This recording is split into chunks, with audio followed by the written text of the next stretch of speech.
What I was thinking was I was going to start with number 6 and then go down to 25, and then perhaps we can save our top 5 for the very, very end. Oh, that would build up a lot of suspense. Yep. I like that. All right. Okay. So, All right. ladies first, or shall I? I feel like it'd be more interesting if you did first. Okay. You So, are the host after all. fair enough. Okay. So, my first pick, I have my number 6 slot. I'm going to say this is very much recency bias, and that is going to be Baldur's Gate 3. Really? Yeah. Baldur's Gate 3 at number 6. So, normally, when it comes to some of my absolute favorite games, um, I need time to let it sink in. But I think Baldur's Gate 3, well, it helps that I played this game in early access throughout I think I'm trying to remember did if this if early access came out in 2019, but I definitely did also play it during the 2020 pandemic, so there was a bit of time also killed there. And Hmm. and I think as of right now, the official 1.0 release, or I think we're above 1.0 with the few patches that it's got. But I think Baldur's Gate 3 came out at a really good time because as we've been listening to, the games industry is not happy with this game. This game is way too high. Yeah. It's way too high quality. It has unrealistic standards when really no, very few game studios want to put in this level of effort. Games industry, you all should take notes because there is a reason for why this game is already beating out the competition in people's polls for game of the freaking year. Okay, obviously it's gonna have, competition, most notably with like Tears of the Kingdom, but okay, realistically, this is the most talked about game of 2023. There's a reason for that. The quality speaks for itself. Everybody is talking about this game. Even people who have never played the previous entries, people who probably have never played anything from the studio, like they came into Baldur's Gate 3 hearing all of this hype, and what did they come out with? Hundreds of hours that are poured into this game because it's just that freaking good. There's a reason for it. I don't think a lot of people know that there's like additional context to Baldur's Gate 3. And what I more specifically mean is that Larian Studios was already working on another game. I think it was Divinity: The Fallen Heroes. That game went radio silent, and I'm assuming that they probably halted development on that game specifically for Baldur's Gate 3.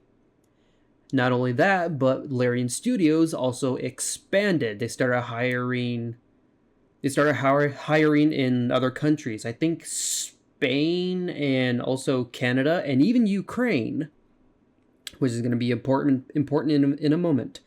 Then we had the Mhm. 2020 pandemic, which put a wrench in a lot of games, and then we also had the invasion of Ukraine. So yes, Larian Studios had a lot of hurdles to get over, and they came out with a freaking gem.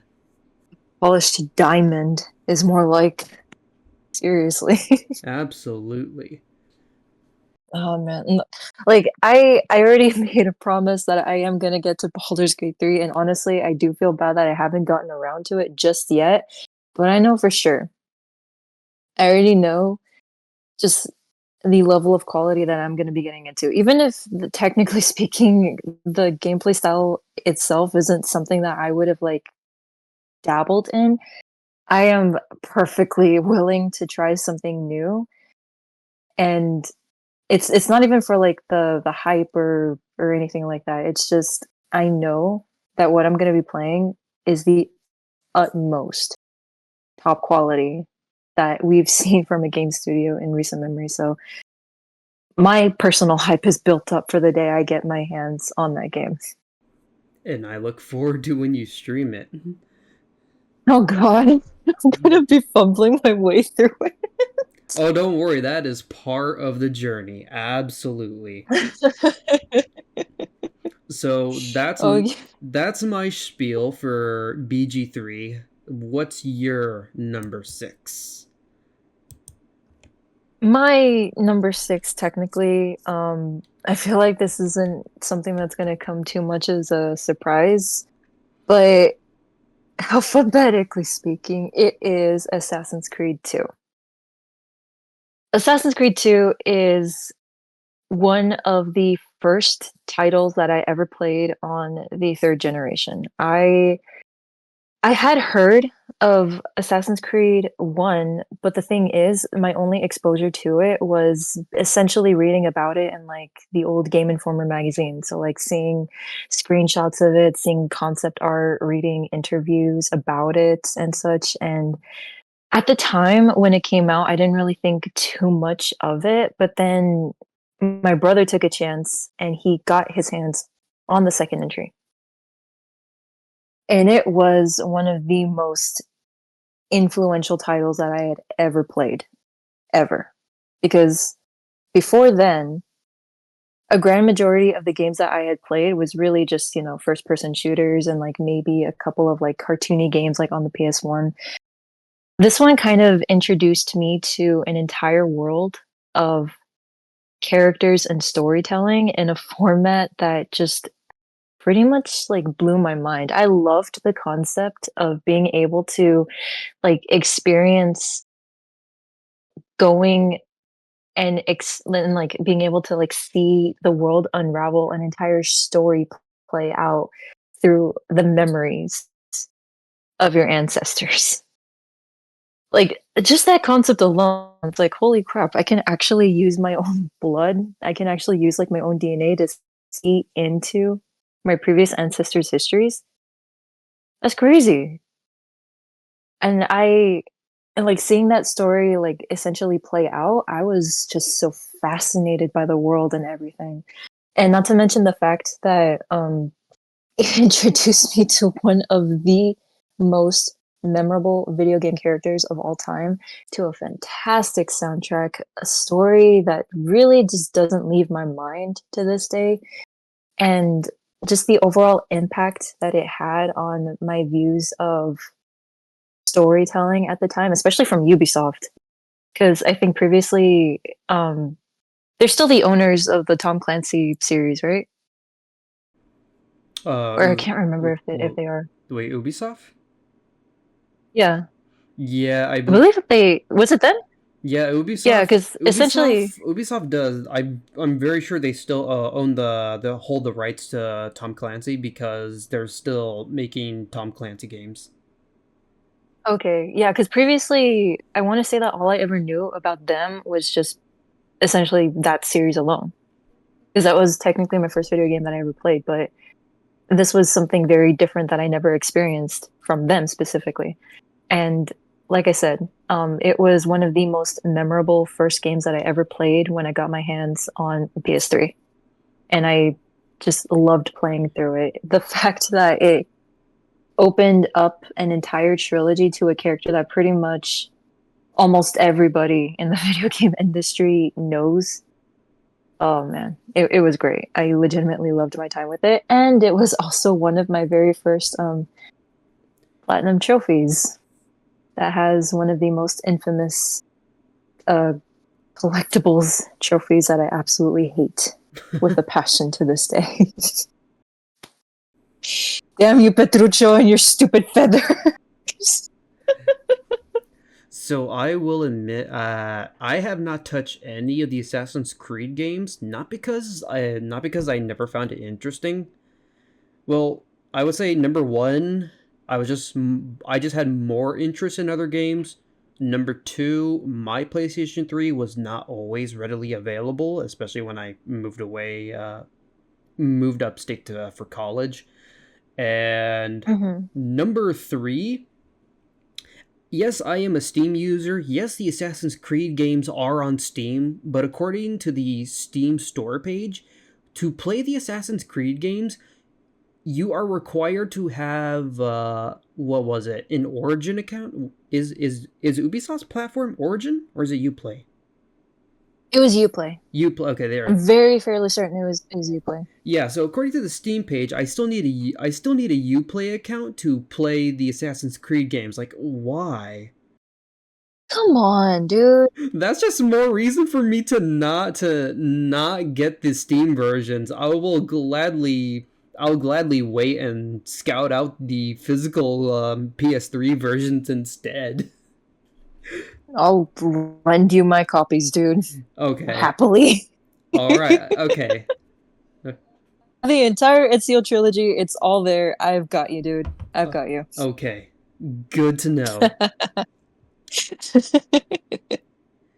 All right. What is your number 7? Okay, my number 7. I imagine you're going to have this game also on your list. Oh, okay. Tell me. And here's the thing.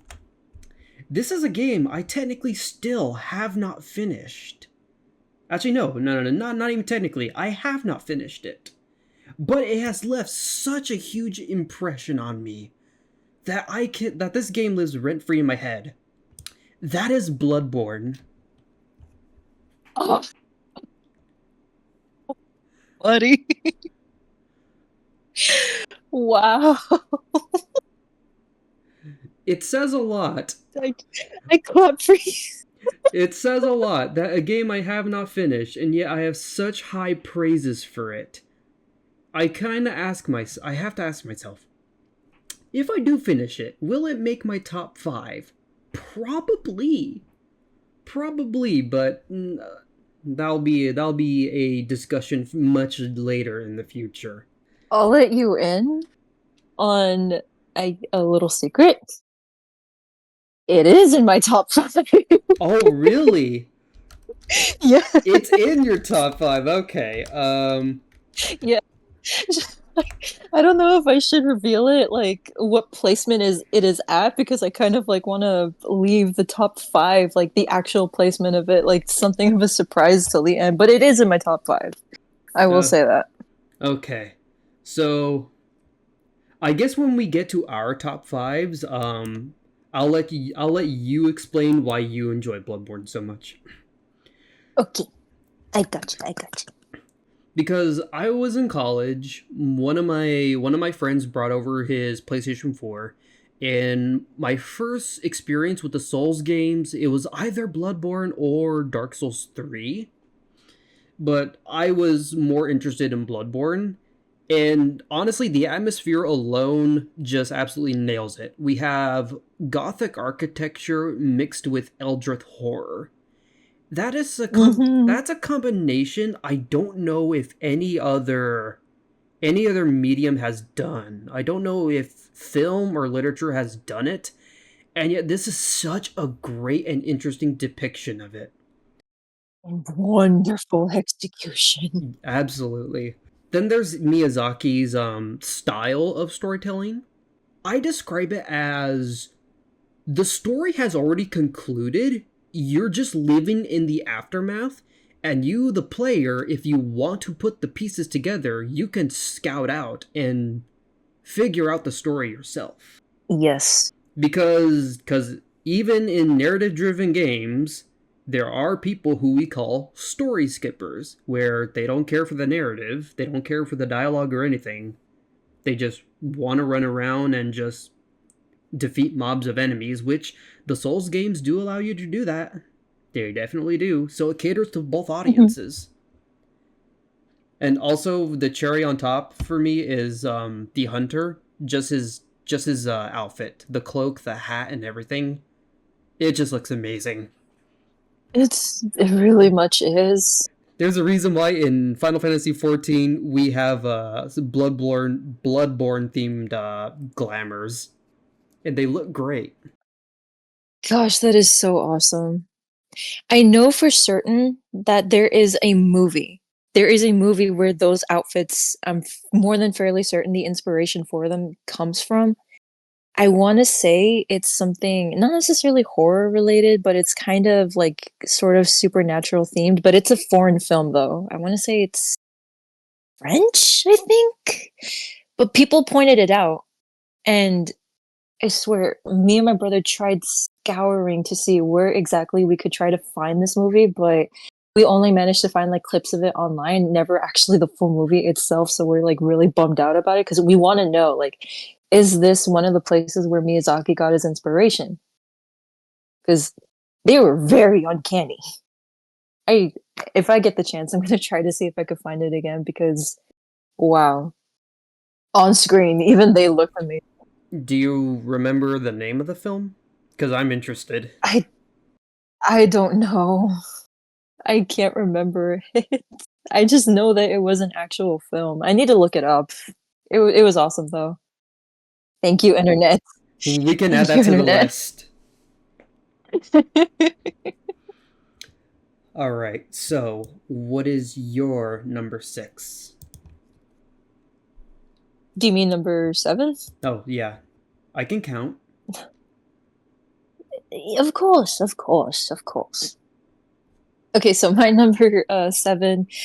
Okay, so remember how one of the rules that we set is you can kind of sort of cheat with an entry where you can include technically an entire series because you can't Because choose. Like you love every single one of them and you can just can't bring yourself to choose. so yes, and how I was interpreting it was you just viewed all the games as equal and pretty much none of them are definitively better than the other They really aren't. based on your experience. They they absolutely really aren't. They are all absolute like just good quality, the wonderful games that I have like enjoyed time and time again every single time I experience them. And to cut the suspension, it is for me the Dead Space series. Oh my god. Okay. I feel like this is probably going to end up being one hell of a hot take, but Dead Space I feel is probably the absolute best when it comes to survival horror. Like even better than Resident Evil as a whole because it stays consistent. Yeah, it stays absolutely consistent with every single entry.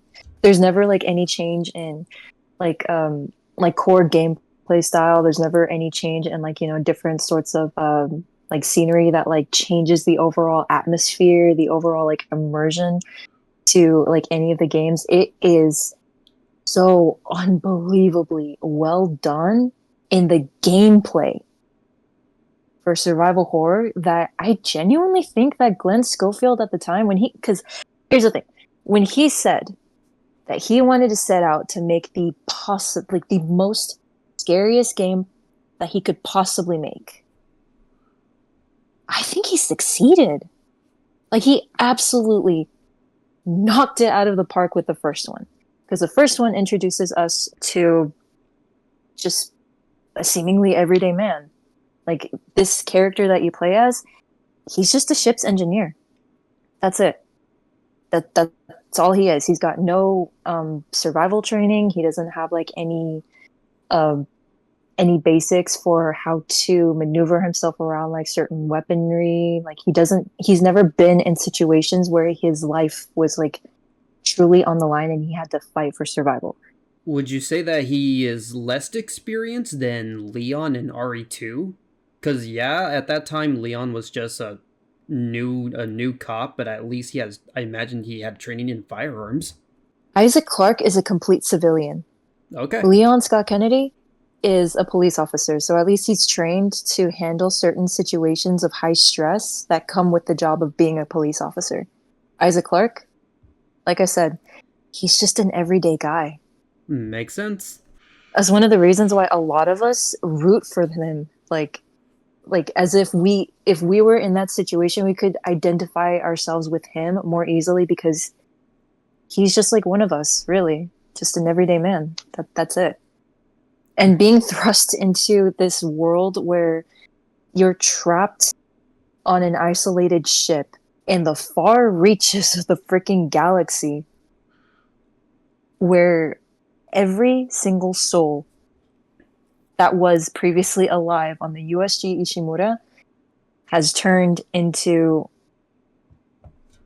for all intents and purposes, they have turned into kind of mutated aliens. And these creatures are some of the scariest creatures that I've come across in design. Oh, the sound design alone in this series, it just gives me the chills every single time I hear it. When you're walking through this ship, you can like perfectly hear every single creaking of metal. You can hear pretty much like every movement, like within the ventilation shafts, like every step that you take. And when you're walking forward, like in the PS3 version, it's so incredible just how dynamic Isaac Clarke's movements are because he's literally looking around everywhere. Even if you're walking forward, you can see that he is alert. He is more than likely scared out of his mind behind that helmet.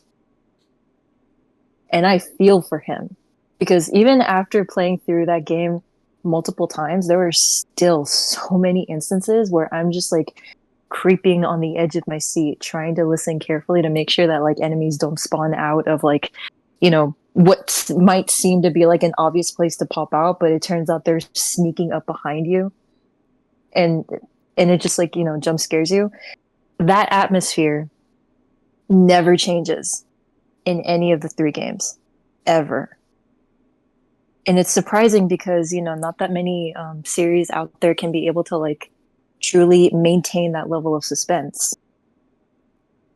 And it's insane. Like Visceral Games really had something with this, and it just, God, it absolutely pisses me off, and it makes me so unbelievably sad that the studio, even if they made absolute gems in the survival horror genre with these games, they got axed by EA.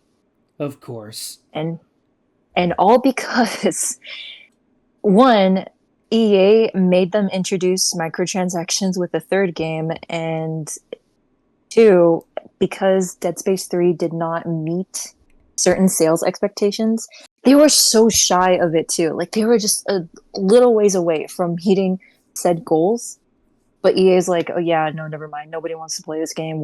And you guys are absolute failures for not making it. You, these games are clearly not as scary as you guys thought it was going to be. So we're going to cut our losses, and boom, the studio got axed.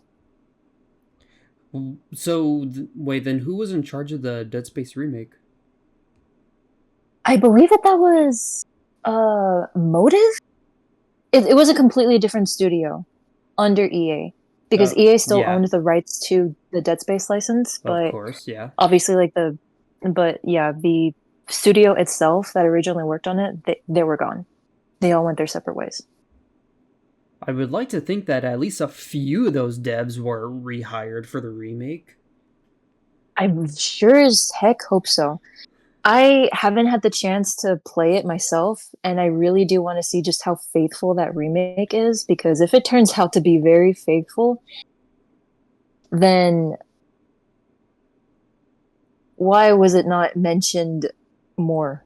Because I think it came out in like either December of last year or January of this year. I can't remember. Based on word of mouth, I have heard good things about the remake. But as someone who has not played any of the Dead Space games, I cannot comment as to its quality. I mean, I like I said, like oh, actually not like I said, what you've mentioned, definitely. I've heard basically nothing but good games. Even the YouTuber Markiplier played the apparently he played the crap out of the first game when it came out on the third generation, and he thinks that this one knocked it out of the park. oh, that's good to hear. I agree. But this is still something that I want to actually play for myself, and I'm very excited for the day in which I get to be able to do so. But like I mentioned, like I still very much believe that Dead Space handled survival horror to a much better and overall like consistent manner than what I would consider to be my favorite video game franchise of all time with Resident Evil. And that's surprising for even someone like me to say that because like you know pretty much everybody else knows too just how much of a fan I am of that series. Very And for me to much. make a statement like that's a surprise to say the least. When you know the ins and outs of your favorite franchise, I think you would have the knowledge to make such a comment and to make a informed comparison. I mean, I hope so because nowadays now it's like, oh well, so and so like I don't know. There's just like this atmosphere out there, especially on the internet, where it's like you have to pick and choose like which opinions matter and which don't. And I just can only hope that in the end, my opinion can at the very least like give some context or in some way, shape, or form can matter, I suppose. That's kind of like one of my fears, I guess. For me, I say screw it. That's redditor behavior. What do you what, Okay. what do you mean? What do you mean? I can only pick CS:GO or Valorant? Well, fuck you both. I'm gonna play both. Why? Because I genuinely enjoy both. Yeah, You know be what? yeah, be mad at me. I don't care. I'm gonna have fun. You kn- you know what? I love that mindset. I'm gonna go with it. That's a healthy mindset right there. Screw Exactly. it. It's my opinion. As long as you're not being an elitist about your opinion, then that's fine. Yeah, All right. indeed. So, my number 8. I don't remember if you got this game on one of the sales that we had in the past few months, Ooh. but for me, that is Borderlands 2. Yes, I did get it, and no, I still haven't gotten around to playing it. My backlog. I thought you were going to save it for stream, or at the very Oh, least. I am. Okay. I promise you. I Okay. again. The thing is, I have no idea when I'm gonna get to it. I hate my backlog. It just keeps piling on and on and on. You and me both, really. Oh my gosh. Okay. So, Borderlands 2. I don't know where to begin.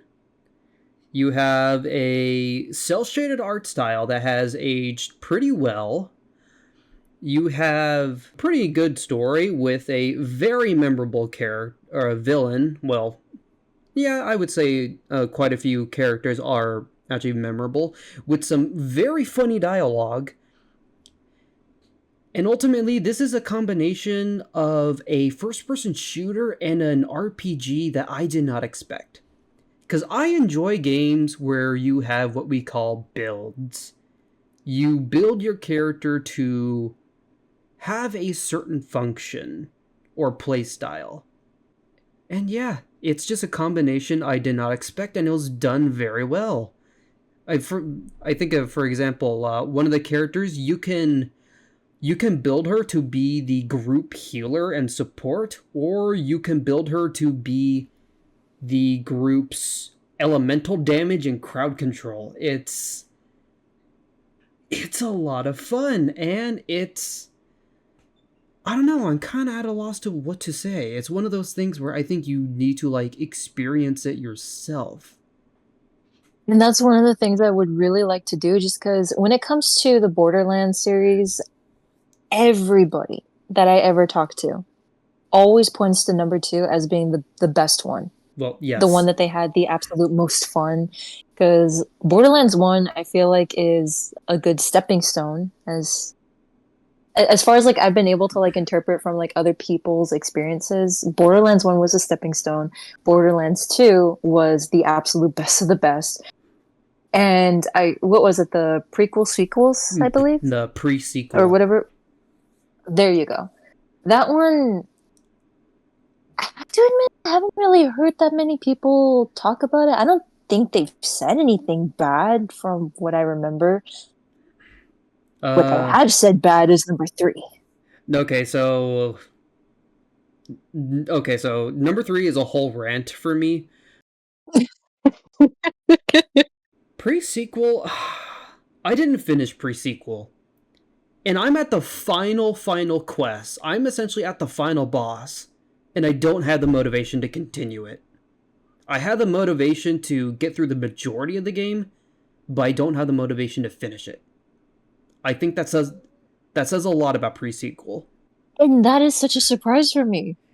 I thought you were going to say something like, "Oh, I just either I forgot about it or I just didn't have access to it anymore." Now you're telling me that you didn't have the motivation? Yeah, I just don't care for Oh it. goodness, what happened?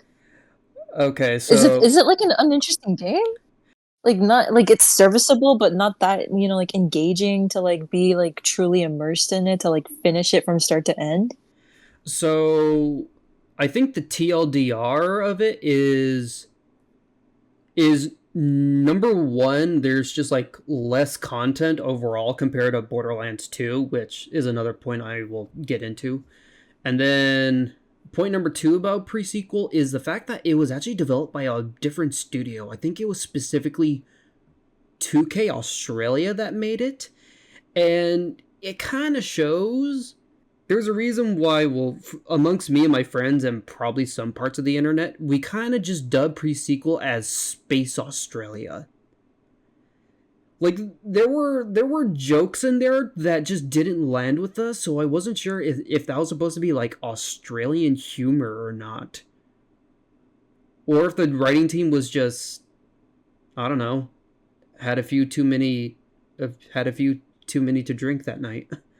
I can see that scenario happening, and that sounds like a party.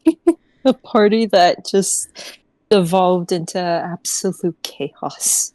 Yeah. I can see that. So then, okay, so back to Borderlands 2. I would say Borderlands 2 pretty much does DLC right, and well, reckon this was back in the early 2010s before DLCs and unfinished games are what they are now.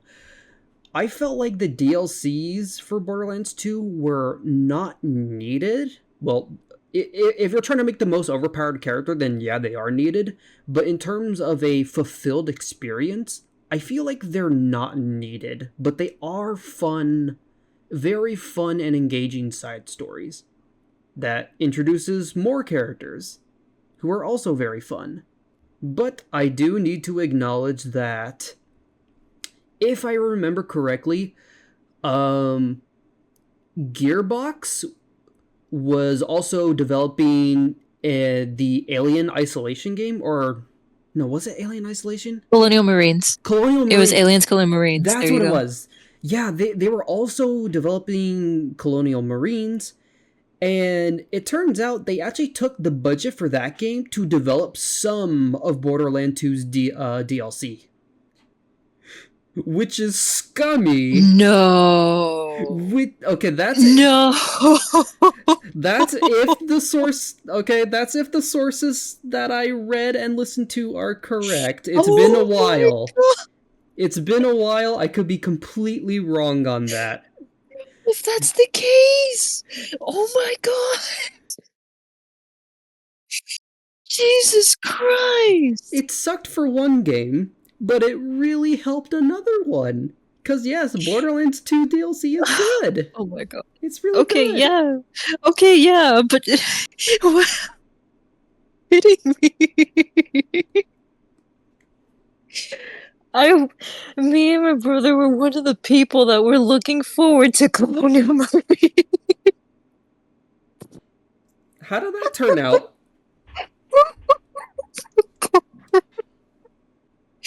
Bro, I'm dying. It okay, okay. Not that great. There you go. To put it lightly. There you go. Yeah, we were hoping for better. Understandably so. Oh my gosh. Oh my god. That's so funny. Oh my gosh.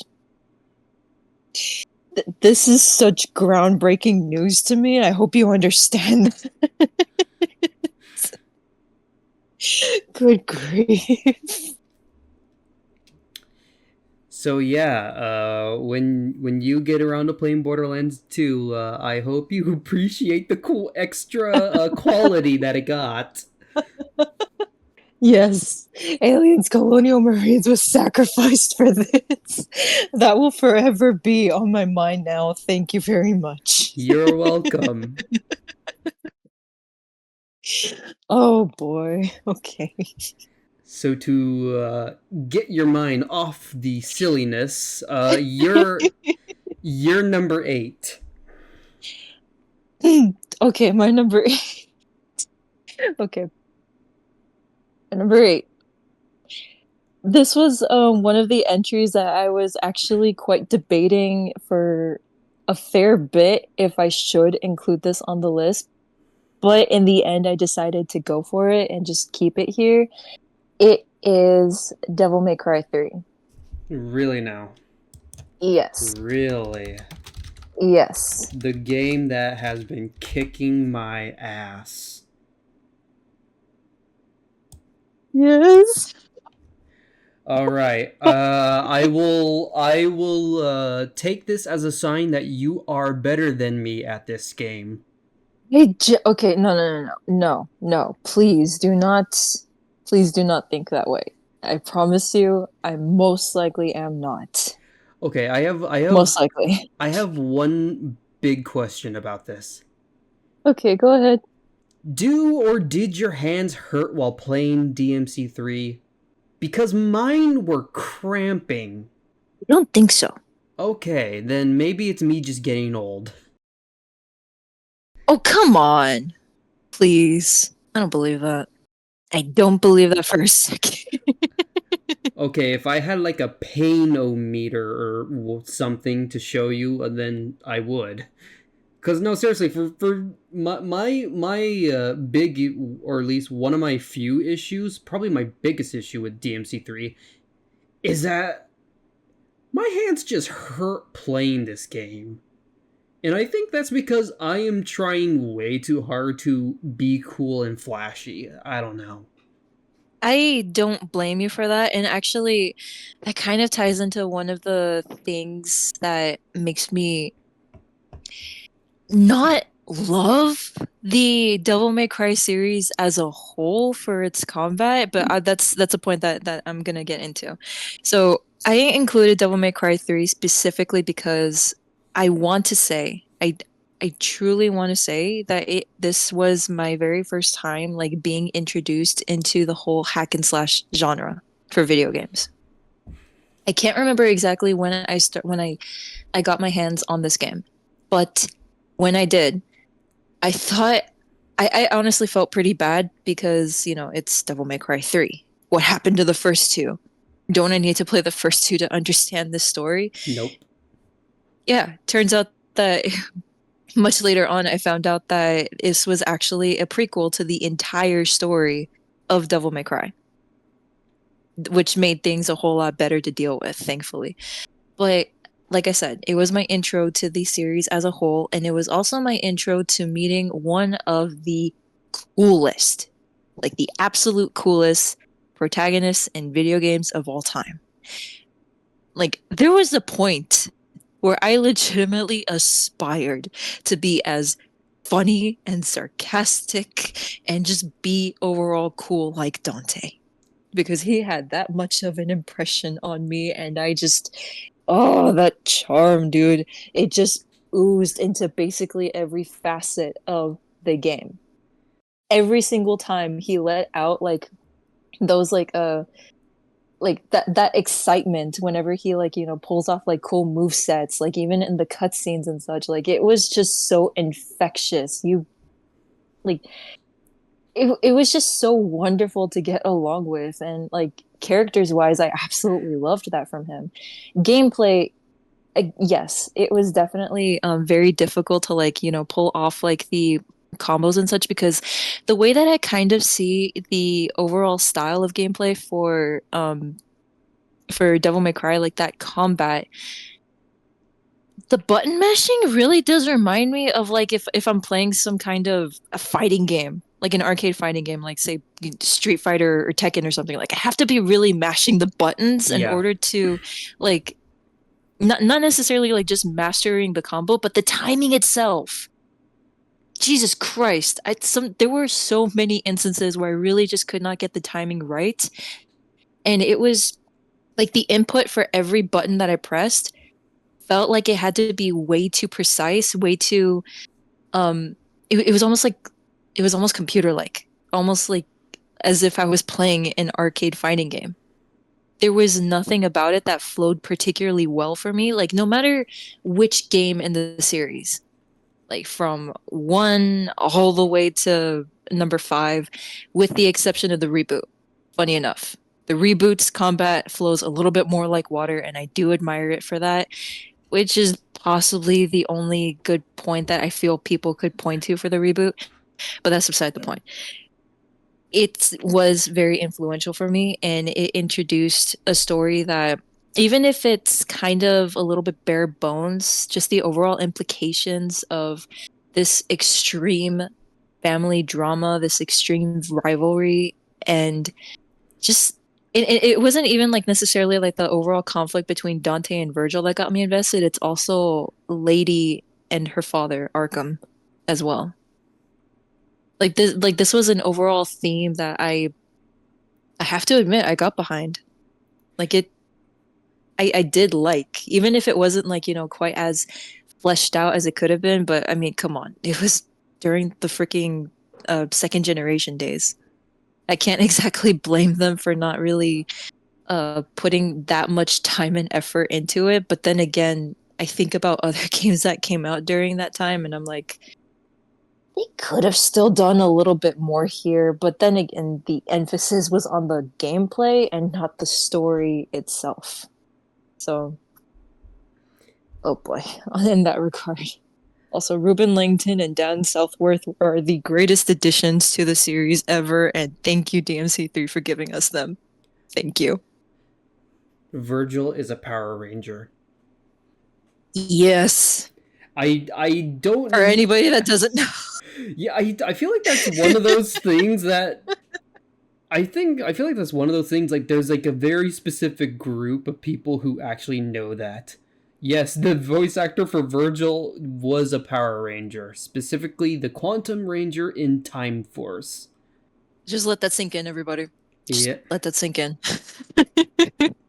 I mean, even in the Power Rangers fighting game, they added the Quantum Ranger, and he does make a reference to Virgil. Wait, he does? What does he say? He says, "I need more quantum power." Oh my god. Yep. Oh my god. Oh man. Ah, bless you. Good grief. Yep. Yeah, the developers had fun with that one. Oh, definitely. Absolutely. All right. My number 9 spot. Okay, the next 3 for me are all from the same franchise. The next three, you say? Yeah, for me, the next 3 are all from the same franchise. And at that point, I don't even know how alphabetical works because it's in Roman numerals. So I'm just going to go chronologically or numerically. All right. So, let's start this off with Final Fantasy VI.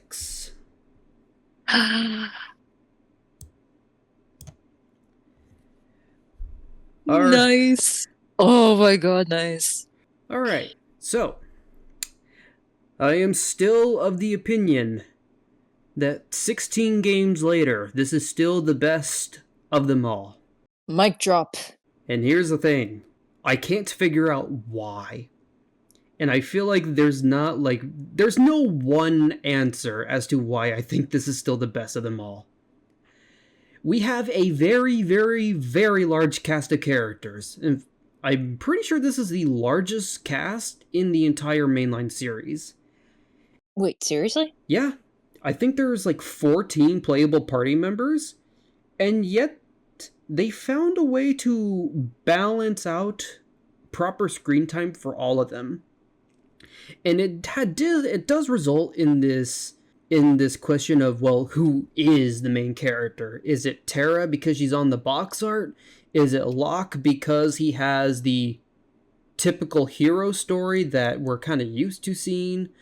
And in the end, I don't really think it matters all that much because we get Kefka. Kefka's amazing. He's one of my favorite villains ever. I don't know about now, but back then, a lot of people outside the Final Fantasy community kind of just wrote him off as a knockoff Clown. of a clown, a knockoff of Joker. And yet, through enough like lore diving, you kind of figure out that this man became a bit of a science experiment and just delved into madness and developed such extreme nihilism. It's one of those things where I'm at a loss for words because wait, did you play through 6 yet? I haven't. It's on my Okay, PS3 collection. It's literally there, right downloaded. I just have to freaking get off my butt and just play it. because there's 2 points specifically about Kefka that like big time stand out to me, but it'd be spoilers for you at that point. Damn it. Dagnabbit. Oh, I want you to talk about them so bad too. I can tell you're the anticipation, the excitement is there for you. If it helps, you're building my hype up even more than you did when you first introduced me to the series. There's a lot of good story moments. Again, they'd be spoilers for you, Ugh. and some of them dive into the territory of how did this get an E rating? Because there's times where this game gets kind of grim. Is it like Majora's Mask? Where it's like, how the heck did this fly by over people's heads and get such a low rating? I would say almost. I would say the big difference between Majora's Mask and even FF6 is kind of I want to say it's the sound design and colors. Whereas Majora's Mask, just based on the looks, based on the colors you see, and even the sounds you hear, you can tell it's like meant to be very unsettling. At least FF6, it has plenty of moments where it kind of pulls itself back. Because there are like fun and goofy moments in FF6. I mean, shoot, like one of the main characters, one of the main party members, you find him in a cave, and if you look at a chest in his room, you find a book literally titled Bushido in bed. What? He's a samurai. Yeah, but what? Bushido in bed. Not the Kama Sutra. I, Bushido in bed. exactly. Why that? Because someone on the writing team was having fun. What in the actual fudge? Incredible. I'm not sure if this is really spoilers, but something about FF6 that I don't think enough people talk about is that at the quote unquote turning point in the story, you only need 4 characters to actually finish the game, and recruiting the other characters is completely optional. And the thing is that those 4 characters you need, they're not even considered to be like the main characters. Like they're more so the I guess somewhat glorified side characters. So you have the option to scout out the rest of the party, and if you do so, you get rewarded with more story, with and some of them even get some closure in their character arcs. It's great. I love it. So many characters. You go from 4 to 14. I believe there's 14 playable characters. That's wonderful. Just speaks to the amount of content that there is in that game. I love that. So that's my number 9. How about yours? My number 9 is gonna have to go over to Capcom's Dragon's Dogma. That's another game I have in my library. Oh boy, let me just tell you, I feel like you're gonna have fun with it because um keep in mind though, I did not play the OG Dragon's Dogma. I played the updated version, Dark Arisen. that it has the DLC, the Bitter Black Isle DLC, included in with the main game. Boy, that DLC. But anyways, I'll get to that point. Um, so I want to say this wasn't necessarily my very first time like playing anything like fantasy related from Capcom per se, but it was my first time playing anything that was like, you know, a major AAA release that was fantasy like for Capcom. Because like for me, my main introduction to them was, you know, stuff like Resident Evil, stuff like Devil May Cry and such. Like, you know, just um like their biggest franchises, like even Street Fighter to some degree. Like that's like what I had heard of, and I had never known for the longest time that this was a game that was fully developed and published by them. And when my brother convinced me to just like, you know, try it out because the combat specifically in that game was just so engaging and so versatile and so fun. I was like, okay, okay, fine. Be quiet. I will go ahead and I'll finally get around to playing it. I didn't even bother with the character creation because honestly, the default male model was already looking good. So I'm like, okay, you know what? Screw it. Fine. Whatever. Then I get into the intro cutscene. Boy, let me tell you, that intro cutscene was freaking awesome. Oh my gosh. It was one of the most cinematic masterpieces I had ever seen in my life. And I loved every second of it. And when you first get into the the first major battle that sets up the overall premise for the story moving forward, it becomes not just a battle of protecting the entire world, but it becomes a battle that is just so incredibly personal to you because bro, your heart literally gets stolen by a damn dragon. What kind of? Okay, now I'm even more curious. Okay, like this because this isn't exactly a spoiler. This is like literally the overall premise for how the world of Dragon's Dogma begins, and like not only in this game, but it's also going to be the premise for the upcoming Dragon's Dogma 2. Your heart gets stolen by a dragon, and it is up to you to get it back. Without your heart, you can't age, but you can't feel a freaking thing. Like you're not allowed to be human essentially. And it's actually a driving force that, you know, takes you further and further to fighting that dragon and getting your heart back, getting you that just that warm feeling that makes you who you are, that makes you overall human. There were just so many aspects to that story that I legitimately felt for my character. It sucks that the character themselves is not voiced because one of my minor gripes with that game is how you have an entire character. You can be able to see them, you can be able to customize them. But for the love of goodness gracious, I will never understand why in any game where that is an option available to you, they don't let you actually have voiced lines for your protagonists.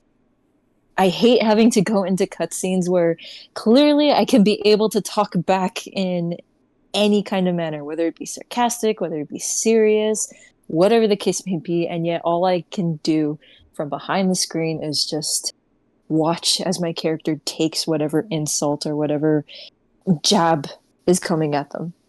That's one of my minor gripes with Dragon's Dogma, and I think that might still continue to be the case in the second one, unfortunately. Honestly, the silent protagonist thing, customizable or not, that's just a staple in Japanese games. But why though? Like you don't necessarily have to give them entire like an entire library of voice lines like they what Larian did with Baldur's Gate 3. Like just give me a few. Would be nice to be able to like just talk back. For goodness sake, please. I have the perfect comeback in mind, and yet I can't be able to do that. But like the main meat of Dragon's Dogma for me was absolutely the combat. Oh man, I don't think I'd ever played a fantasy game at that point where I could be able to like just go about things however I wanted with whichever vocation I wanted and just have so much fun with it and the pawns that I get to play with. And these pawns can be default game ones that you can find like, scattered about the world, or they can be pawns that you hire from other players. Like these are pawns that you can be able to like customize yourself, because when you go into the game you have another companion that you can be able to like choose male, female, hair, voice, whatever it is. You can create them to be your own companion. You can have the ability to let them be used by other players, and they will bring back currency based off of the amount of time that they spend with other players out in the world, and also based off of their usefulness, like in combat and such. And that said currency is what essentially allows you to customize your weaponry, be able to, purchase items and so on and so forth. It was honestly a really cool concept that I legitimately love. And not to mention the fact that the pawns have given birth to so many wonderful memes. I love it so much. Every single one of them. Rook, I miss you, buddy. I miss you, but you're a level 6, and I'm sorry. I can't. I can't associate myself with such a low level pawn moving forward. He was so great, but I can't level him up because he's specifically the very first story pawn that you ever see in the game. So by pawn, wait, what do you mean by pawn? Like a recruitable character? It's literally what they're called. They're called pawns. They're technically not human, which is one of the reasons why they're looked down upon in the world of Grancis for Dragon's Dogma. They don't have the same human emotions or expressions, so they kind of have to like sort of pick these things up as they go along. But they are specifically created to help the Arisen in his journey. Like they are only specifically created for the Arisen, which is again one another reason for why they're so despised in the world, is because they're, you could consider them useless, but also because they don't really act or seem like a human, like a normal human being. But they're unintentionally funny as heck, and I absolutely love them for that. Also, one last thing before I end my rant on how great Dragon's Dogma was for me.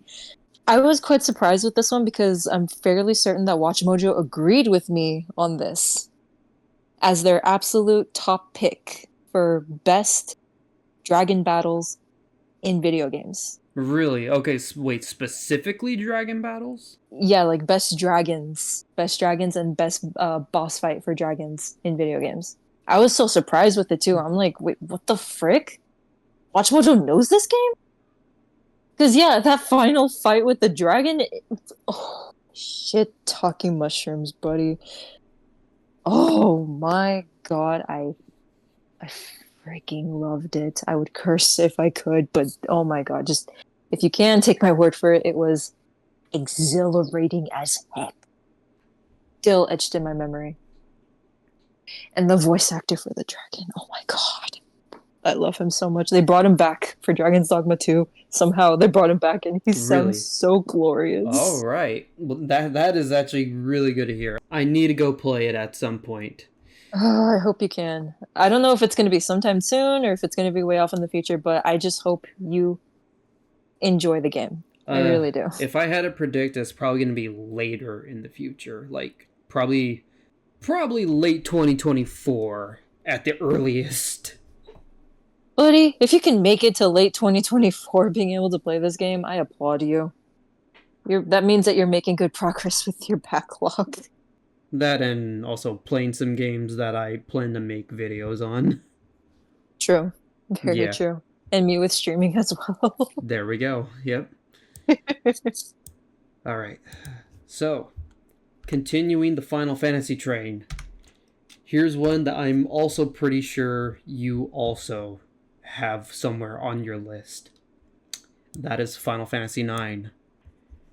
Oh boy. Very much like I was saying with Final Fantasy VI. Where do I start with 9? Please don't start with the main menu music. Well, that's phenomenal. I'm okay. I'm not kidding. I am not kidding. I will never stop crying at that main menu music. It's so Uh, good. so then don't log into my PlayStation account on the PS4 No, but they're good tears. I promise you they're good tears, but even so, I still cry.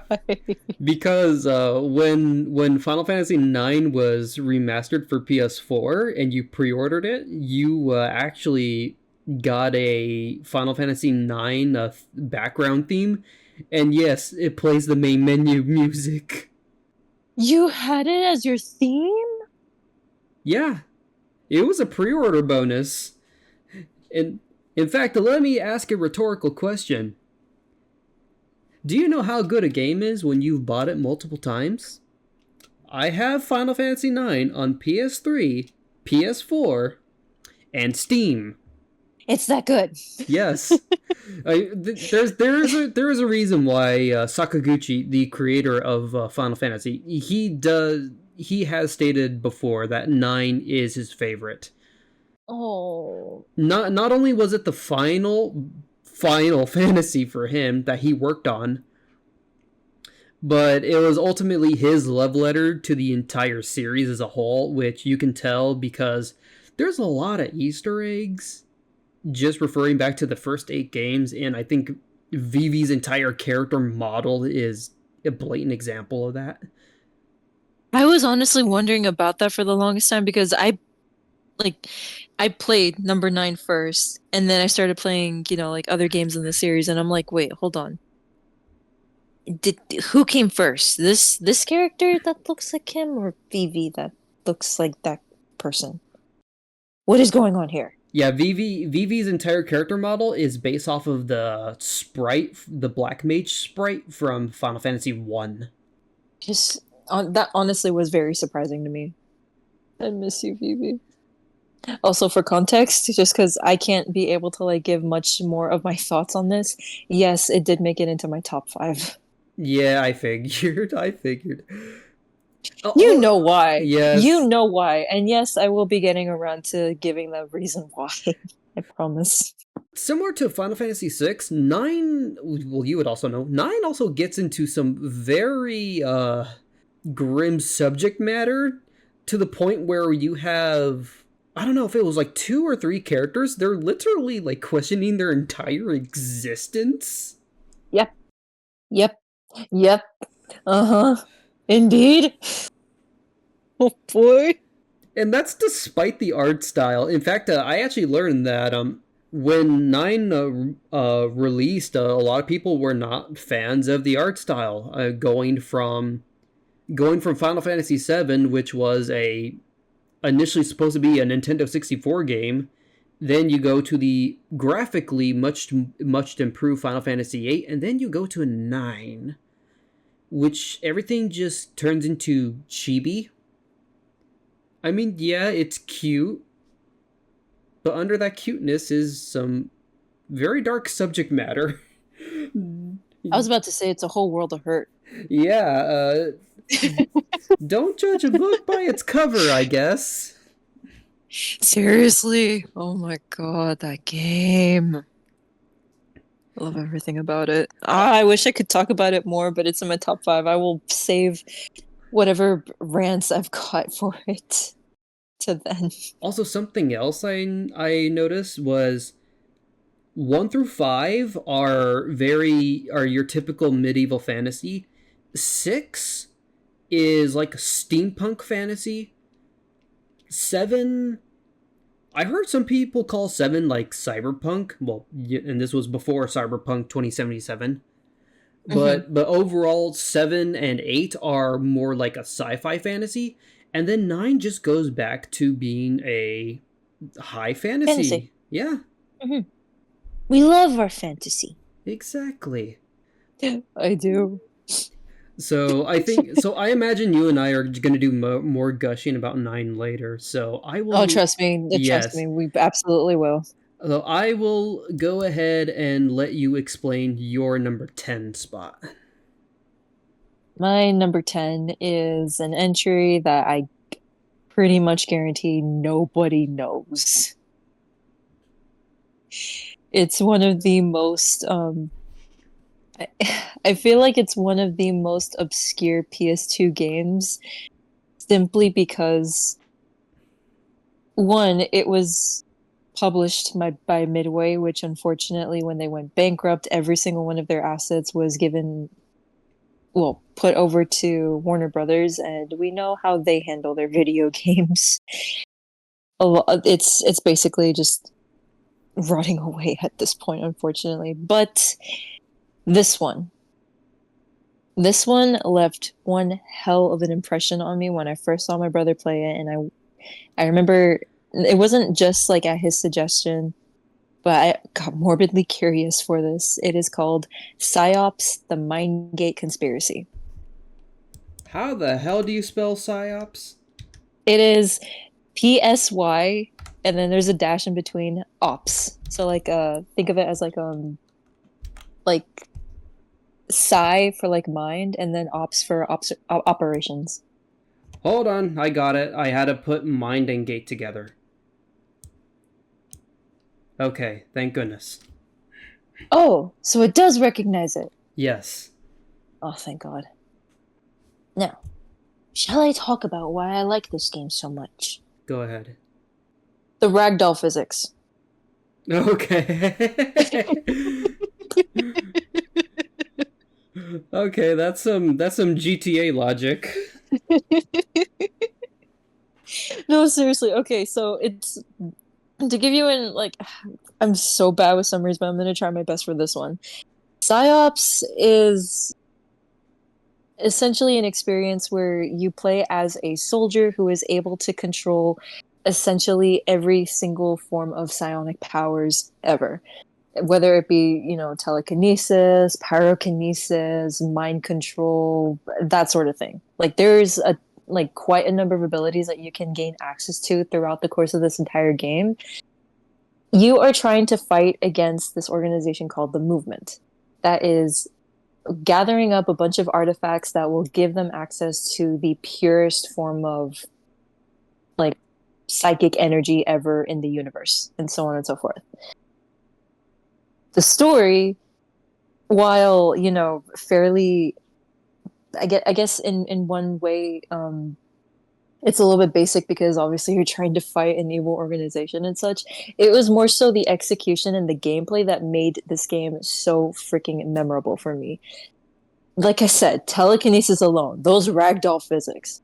Holy heck, dude. I had never seen anything quite as interactive on a PS2 game as I have with this one. It was so much fun. I adored every single second of it. And being able to like actually like go in like just a freaking like mind controlling enemy soldiers too and have them do like the stupidest stuff ever was just the most hilarious thing possible. I'm just gonna say this. During my PS2 days, I was a lot more wild with my gameplay than I am nowadays. Okay, I that's was just a whole lot more silly back then. Like your average Grand Theft Auto player, like online, just being completely stupid. That was me back then. okay. I have a hard time picturing that. Well, try your best to, because that's essentially what I tried to do with PsyOps. It was on my initial playthrough, like at the very least, like during like the first couple of stages of that game, it was very difficult for me to like actually get serious with it. And it wasn't until like maybe a couple boss battles in where I realized, oh crap, I have to be strategic with my usage of powers and such. It wasn't until then that I actually did start getting a whole lot better with the way I played the game, and also really paying attention a little bit more to the story itself and how it affects the main character and such. And like some of the enemy designs and some of the level designs too, they really stood out to me because of how creepy everything just was overall. Like this was one of those gems that if by some miracle, just absolutely some miracle, Warner Brothers decided, okay, let's try to see if maybe people might be interested in like a either a remaster or maybe like a remake of this or something. I have no clue. I would get this in a heartbeat. I really would. It's it just has so much potential. Like with audiences nowadays, I just feel like they would have fun with this. I really do. Honestly, if the ragdoll physics are what you kind of like paint the picture to be, yeah, I can see a very wide audience for it. And like, of course, kids just enjoy goofy stuff, and then you're gonna have adults who are, they're probably just gonna need a good laugh in their day. It definitely gave me plenty of good laughs. I promise you when I say that it was just an overall wonderful experience. And it is basically up there with like my quote unquote holy trinity of PS2 games that I adored back then. And I still do. I still very much highly regard it at this day and age. And I miss it so much.